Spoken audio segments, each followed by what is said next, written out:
And we are live. This is the Coaching 101 podcast. I am Daniel Chamberlain. I'm here with Coach Carroll. Coach has been gracious enough to come over and talk to me today. We're with Ace Sports, both of us. Right. And we're here in, I keep trying to say Naples, Florida. I have no idea why. Tampa, Florida. Yep. At this athletic directors conference. And it has been a kind of a cool showing so far. Yeah. Beautiful weather down here. Great weather. About 45 degrees warmer than it is at home. That's so that right. was pretty nice. That's right. But Coach is gracious enough to come over and talk a little bit of offense with me. But first, Coach, why don't you give us your rundown, kind of introduction? So I coached at Lassiter for about 17 years. Coached at Pope. These are all schools in East Cobb, Carroll, Wheeler. Played at Auburn. Know a little bit about football. And talking about the spread, so I actually coached receivers when Chip Lindsey was our head coach. Everybody knows Chip Lindsey. He's the offensive coordinator at Michigan, was at North Carolina, been a head coach at Troy, been at Auburn as an OC, Southern Miss as an OC. So I learned a lot about the spread with him. And one thing about Chip, he was so good on Friday night, he would just get in a roll. And his only read was if there was 5.5 in the box, we would run it. I mean, we'd run zone, stretch, counter, zone read.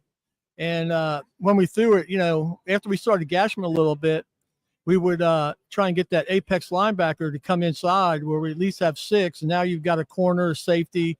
If we're in doubles, we can run our screens. We can run sail. We can run shallows. We can run all that kind of stuff. And that opened it up. And then when they started getting gas, they started pulling people out. And then we just run it again on them.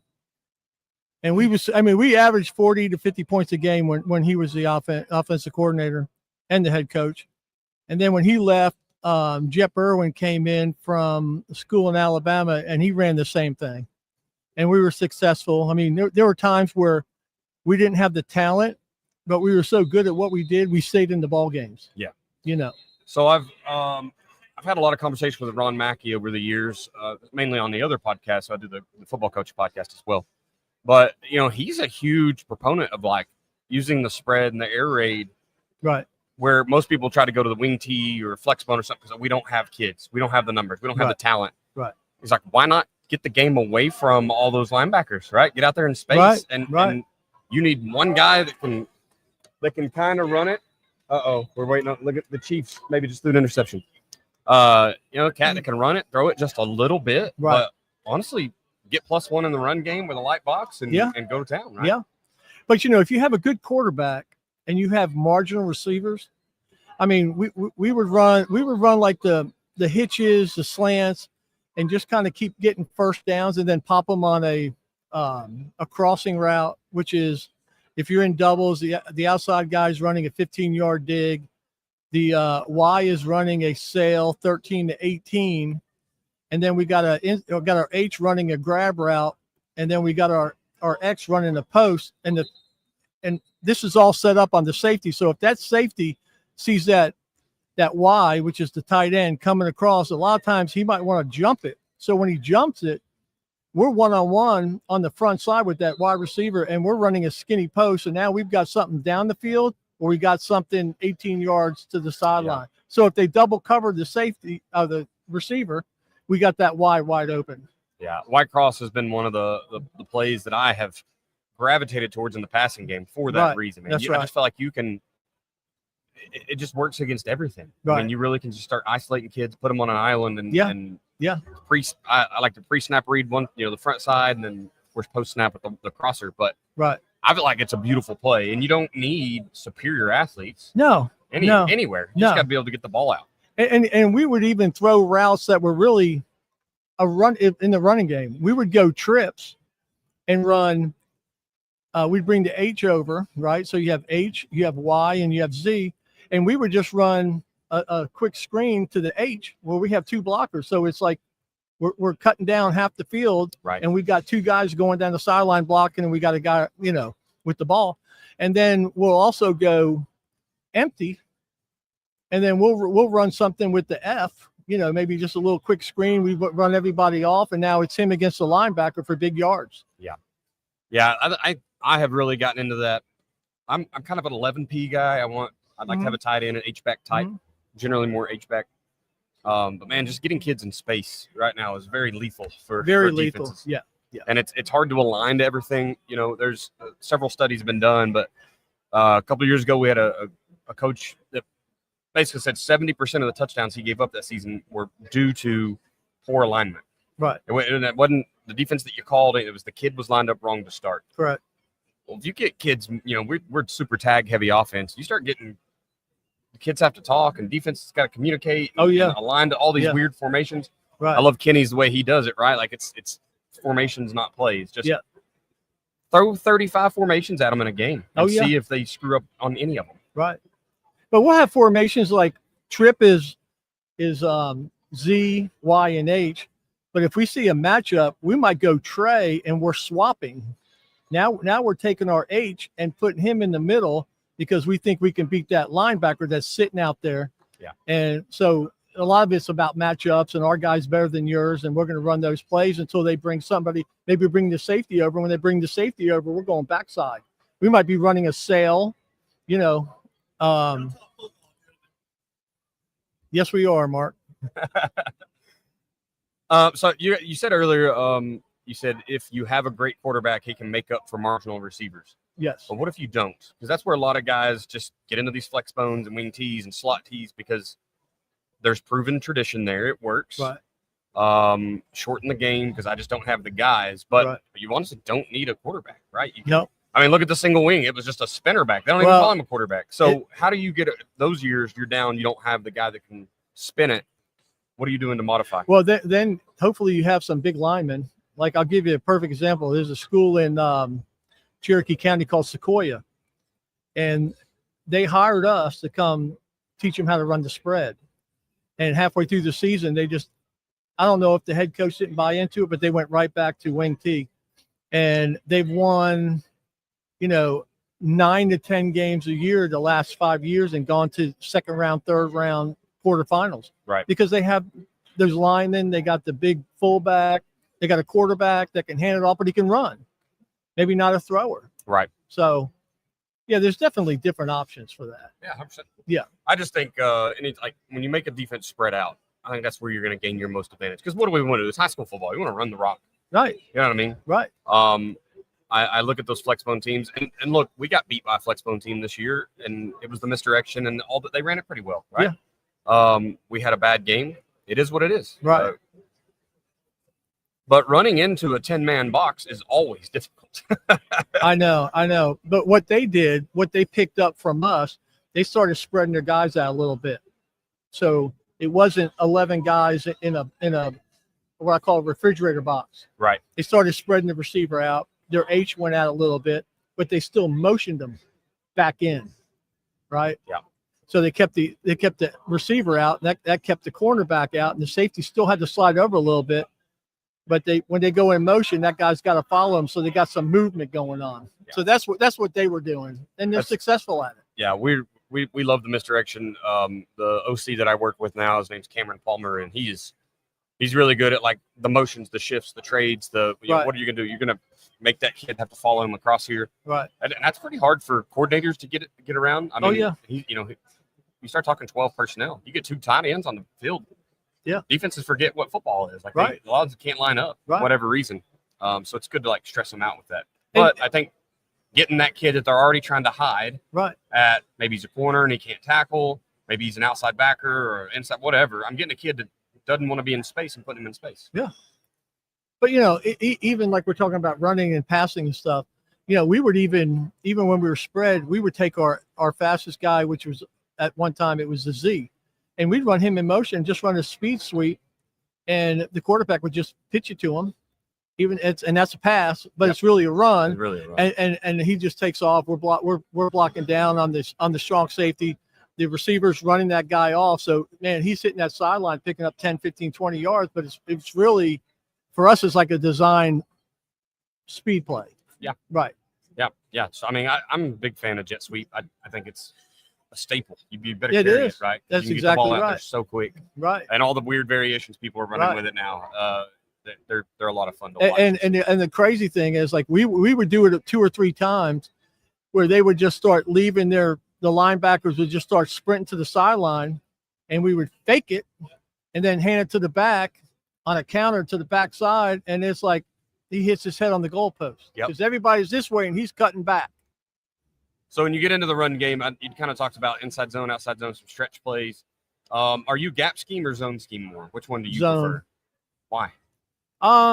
Well, I didn't do the line, but we had guys that were very athletic that could move, and they could step and just seal. Now, if you're big and heavy and stuff like that, I wouldn't do that. But we had pretty athletic guys that could actually move and seal and stuff. So we just had a really good winter program where we did a lot of agility and weightlifting and stuff like that. So, you know. I love so I'm a science and art kind of guy, right? I love the art of zone run plays. Yep. They just look so good when they happen. Yeah. Gap scheme, I'm still a GT counter guy. That's where my heart lives is GT and GH counter. Right. But when zone hits right, and the running back runs in there and there's nothing, boom, hole. And now he's going for 30 or 40 or, whatever. Yeah. Like it is fun to watch. A good zone team. And we ran that at Pope. We ran the GT and all that kind of stuff. They were big. Didn't really have a great quarterback. And we moved the football, but the thing is we didn't score a lot, but neither did they because we were on the field a lot. Right. It's one of those games, but if you get behind, it's tough sledding trying to score some points quick. So when it comes to, like, we're talking spread, and not that you have to compare it to all the I call them antiquated offenses. I realize they're very much alive and thriving. I mean, Army Navy was just yesterday, so like there's a place for those, but I forgot where I was going with it. That's all right. Spread versus go ahead. I'll think of it in a minute. Yeah. You're talking about running the bone and stuff. So when I was in college, we ran the wishbone. Pat and I ran it. And I wasn't real happy with it because I played wide receiver. So blocked a lot. Yeah. And when they first hired him, I asked our receiver coach, I said, what kind of offense is he going to run? He said, wishbone. And I went, like Nebraska? He goes, yeah. I said, they only have one receiver. He goes, I know. So I said, well, how am I going to get on the field, man? We got 8 receivers out here. They're learning to tote the rock. No, he didn't say that. He said, you better learn to block. So I got in the gym, and I was like, okay. So I went from 190 to 210, and I learned how to, block. Because you're cracking, you're running alleys. When we're running that option, I leave the corner alone because the halfback's kicking him out. And I'm going either for the first one that shows up, I got to seal it. For sure. And I got pretty good at it. So every once in a while, they throw me the ball. It was either a hitch or a slant or a 10-yard stop. Every once in a while, I'd run a post corner. But that was about it, But I was always wide open. That was the crazy thing because go to sleep, right? Yeah. And song. So in 1981, we're playing Mississippi State. And Alex Gibbs, everybody knows Alex Gibbs. He passed away. Love the guy. He was a big offensive run guy. And he came up to me in the locker room before the game, and he said, look, we're going to open up with a comeback. And I went, really? He goes, yeah, you run a really good comeback. Let's open up with them and kind of mess them up a little bit. So we did. We picked up 17, 18 yards. But, I always told him, I said, Coach, whenever you want, I'm always open. Like, he goes, I know that, but we got Bo Jackson in the backfield. And I went, yeah, I know. That's hard to argue.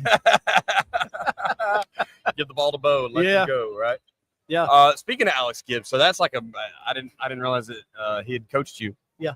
One of my favorite guys to listen to talk about the zone offense. Right. His time with Terrell Davis at the in the Broncos and doing the things up there. That was like how I got introduced to O-line play, honestly. Yeah, I had one conversation with a OC from Broken Arrow about zone, and I was like, I know nothing, and he introduced me to it, and then Alex Gibbs was the next stop. Yep. So, man, I loved everything he said. He was hardcore, man. He was hardcore, that guy. I got a funny story. So we're playing Georgia Tech, and every time we ran the reverse option, which means the quarterback's faking to the fullback and then reversing and going the other way, the corner, the safety, everybody was just flying across the field. So, and we were actually losing. It was like 3 minutes to go at half, and we were losing 13-3. And I came off the field and I told Randy, I go, Randy, why can't we just fake that same play, take a step back and just throw it to the right? There's nobody there. And Pat Dye was standing there and he said, what'd you say? And I didn't want to say anything. I was like, well, first of all, Coach, I wasn't talking to you. And he's like, what'd you say? So I gave Randy a chance to say anything, and Randy just looked at me. So I said, Coach, this is what they're doing. So he leaves and goes down the sideline, and I didn't know what happened. I'm just standing there waiting to get back on the field. I see Alex Gibbs start walking back, and he was mad as a hornet. And I could tell he was looking for somebody, and he's looking, and he sees me, but I thought he was someone behind me or next to me. So he starts pushing people out of the way. And when he got to me, I stepped away and he grabbed me and he shook me. And he's like, what the hell why are you saying that to Pat Dye? God dang it. I'm the offensive coordinator. I said, Coach, I wasn't even talking to him. I was talking to Randy. And Randy goes, he was, Coach. And he's like, well, he just went down there and damn hit me in the arm and telling me, God dang, man, this is, So. Did you run the play, though? No, we never ran the play. Oh. So we come back and we end up beating them 33-13. But yeah, it was a little bit crazy. I'm not going to tell the whole story because I understand. I don't want no bad light on anybody. But yeah, of course. I'll tell you. I'll tell you after the show. Okay, that is one of those little things you don't think about, right? But as a kid or a young adult, 18, 19. You can see things. And we tell our coaches all the time, like, you have to talk to your kids. Right. What are they seeing? Because you may not be able to see it all. Right. Especially with OCs being down on the field. Like, if you're not in the booth, I promise you aren't seeing the whole field. Exactly. And so you got to talk.